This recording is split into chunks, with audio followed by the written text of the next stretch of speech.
Then it came to the end of school, and basically the rest of the group left to go to university. And in July that year, Pulp fell apart.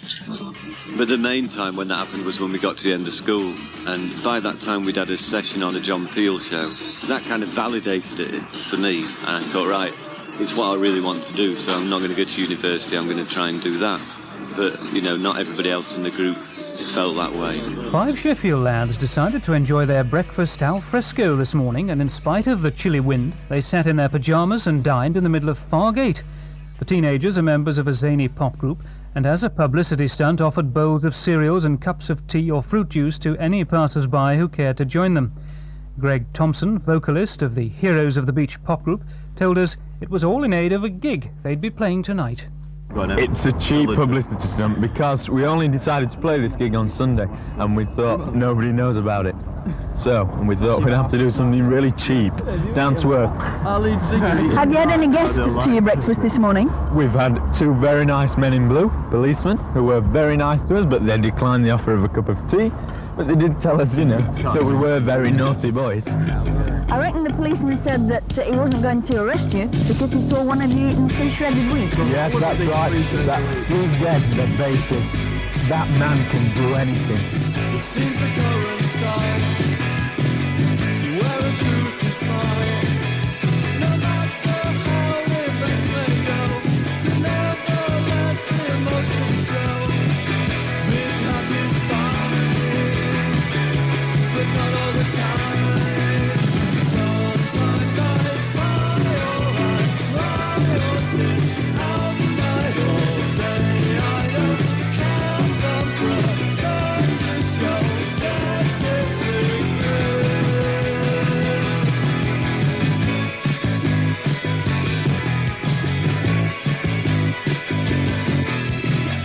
smells go on and on.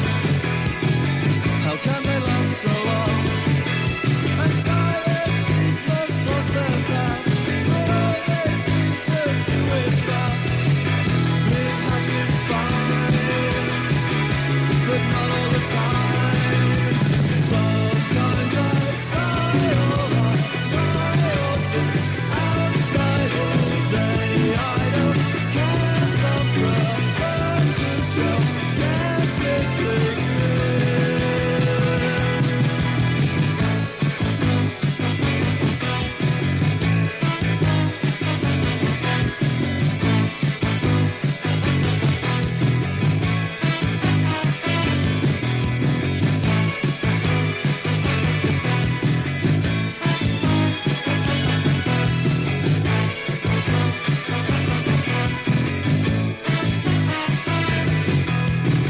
I'm not a full-faced boy, as has been said before.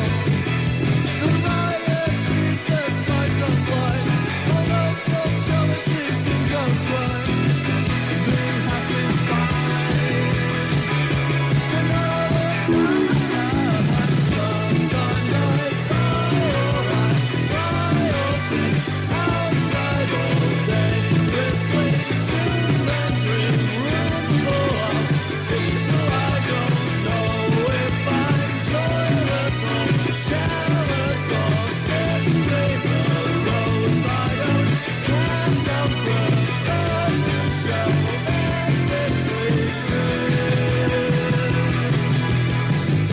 The fourth band dispelled the sombre atmosphere immediately, though, with their zany, lively performance in the form of Heroes of the Beach, with a little help from certain members of Pulp.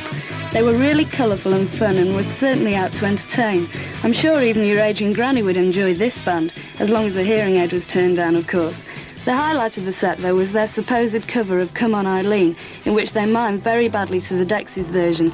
It was hilarious stuff, and if you do ever get the chance to see them, don't miss it. You may even get a free sweetie. I see it's time for me to take the plunge, instead of sitting by, watching everyone. Decisions now affect my future days, but are they right or wrong? Who on earth can say?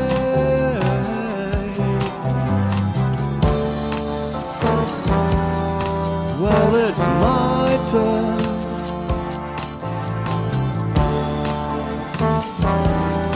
To kiss and cry at night. Am I frightened?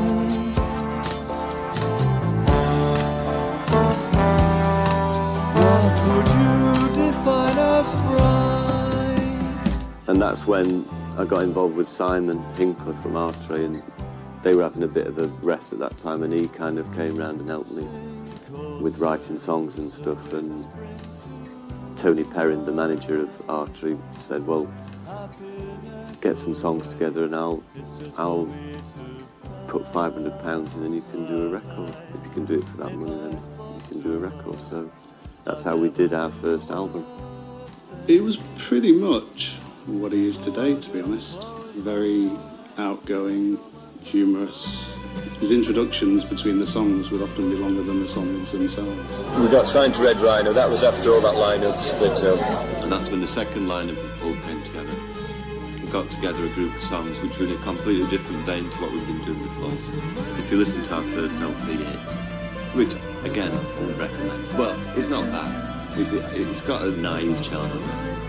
But the arrangements on that album are basically a rip-off of the first two Leonard Cohen albums. If I told you a secret, you'd be sure to leak it. You couldn't keep it inside, no matter how hard you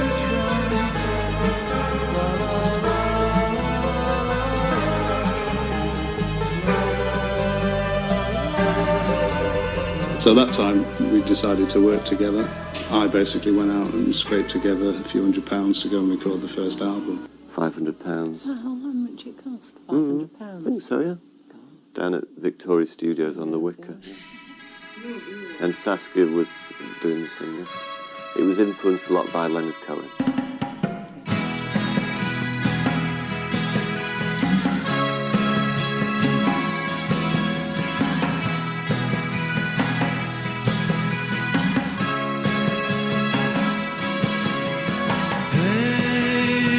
treading on my life. You're leaving marks, but that's alright. In a year or so I'll look back and I'll smile. These things last only for a while. In many ways this is a waste of time. What will become of it all? I'll make you cry.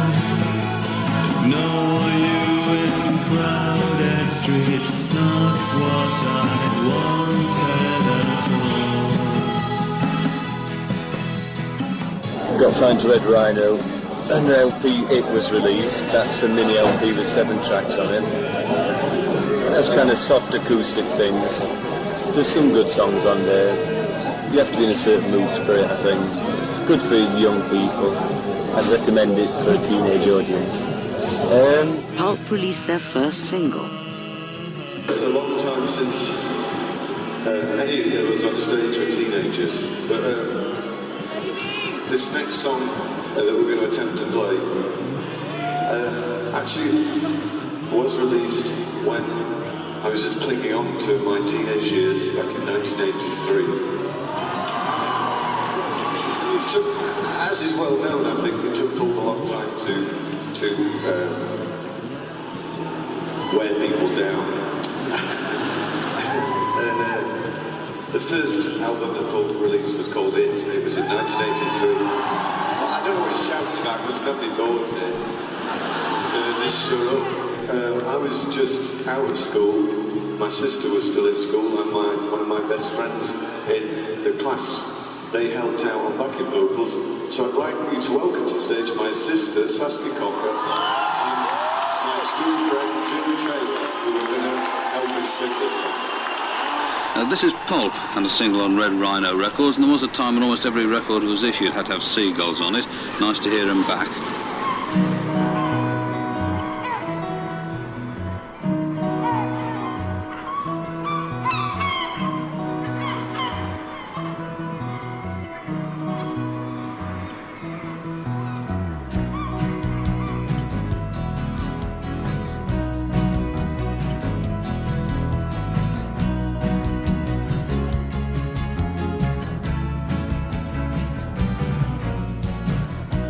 Come up to my lighthouse, for I have something I wish to say. It can wait for a moment, well, in fact, it can wait all day. I just wanted to bring you up here so you could have the chance to see the beauty of this situation that you could share with me. It may seem strange to talk of love and then lighthouses. It's not strange to me. Hey, hey, hey, hey. All alone, you and I in a high tower. That's the way to be.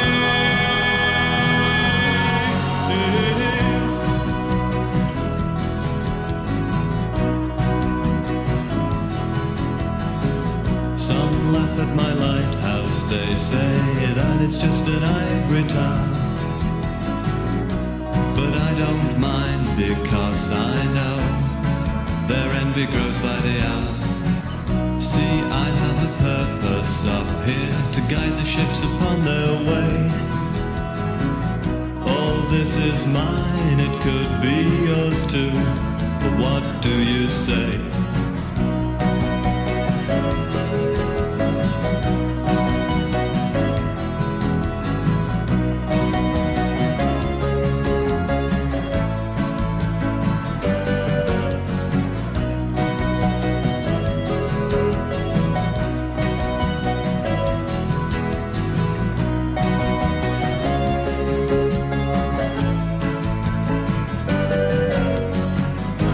It may seem strange to talk of love and then lighthouses.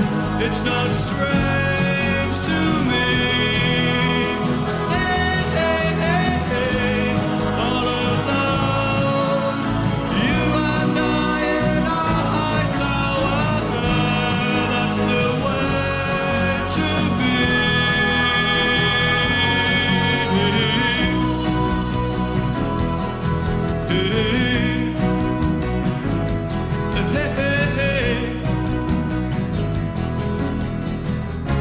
Don't you worry, you'll get the hang of it. That's Pulp and on Red Rhino Records, My Lighthouse. And there was a single release from that, My Lighthouse, was probably the best song on it, with a B-side called Looking for Life, which is kind of what Mighty Lemon Drop's doing now, but better.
even when it was played then, it was all passed over a lot of people. So this is what it probably should have sounded like. Better Late Than Never. It's the song off the first record that we did. It's called Blue Girls. Blue girls that bake in the sun, skin falls in flakes from each one, like leaves from autumn trees. They float upon the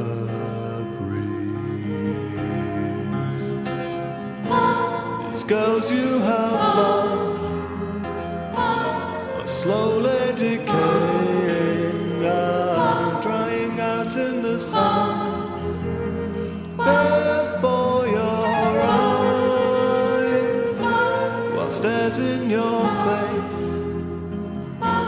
They seem to accuse you of what have you done to earn this surprise.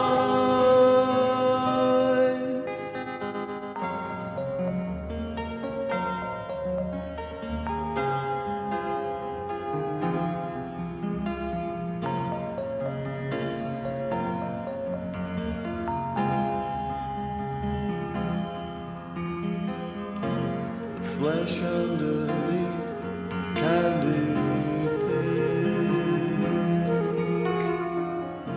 quite a strange affair, one might think. They gasp and moan for air, beached fish on your lawn chair. Girls you have loved are slowly decaying and drying out in the sun before your eyes, while stares in your face. They seem to accuse you of what have you done to earn this surprise.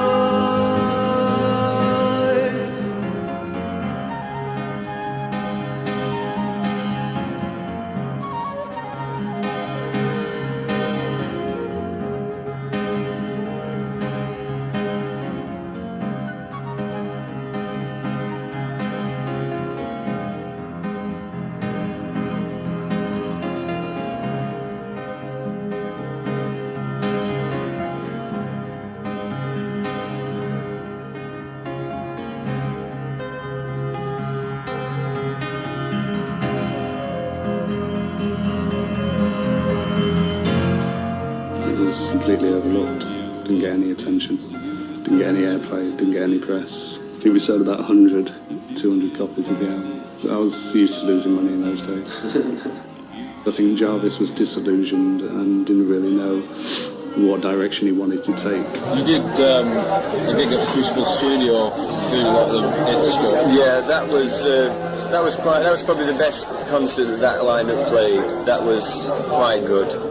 Although I got told off for it afterwards for being too ridiculous in between songs and saying too stupid things. All I can remember from that gig was that you stick me as being like a Scott Walker type of group. I saw that concert and I thought they were utterly sold out. The crowd they ought to split up. Really? Yeah, I really hated it. Yeah. You know why? You know, they're very good songs and all that kind of thing, but it didn't mean no. Yeah. Well, it did mean something to me. It was, Scott Walker got compared to him quite a lot. Anyway, that was that record. Then the single after that was called Everybody's Problem. Hate that. It's kind of a rockabilly, almost rockabilly thing, but it's too poncy by far. There is some brass on it. Was this your very first single, Everybody's Problem? No, that was a second single. Oh, this was well, this picture on the back. I mean, I know we all change a lot, but do you want to first of all describe how you look? Well, this is what I look like. I've got quite a lot of hair, and it's mostly sticking up, and a beard. But it's not just a beard, though, is it? I mean, it's a bit left bank, isn't it? Well, the funny thing about this beard was I grew it, and I didn't really know why. And I used to get the piss taken out of me in the fish market where I was working at the time for having it. And then I found, my dad left home when I was younger and stuff, and I found his old student union card from when he was exactly the same age as me at this time, and he had exactly the same beard as well, and I'd never known that he had that beard. That is, yeah, that's very strange.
Very brassy. That's Pulp, their new single on Red Rhino Records. Everybody's Problem, the name of it. The B-side there was that softer bit. There's a bit in the middle that sounds too much like 10cc for my liking.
Just shots in the dark or easy excuses.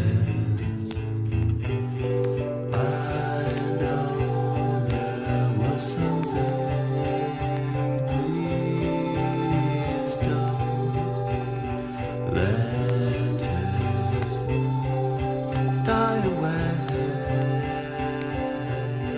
I know what you're thinking.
it just got a bit out of control. The manager who was working with us at that time, who is now manages the Mission, Simon Hinkler, who used to play with us, who is now the guitarist of the Mission.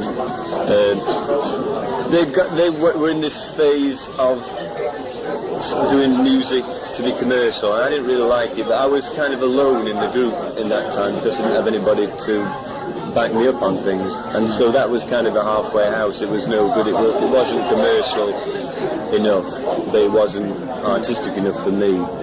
I mean, he was saying you ought to be like Wham. That's true. He did actually say that.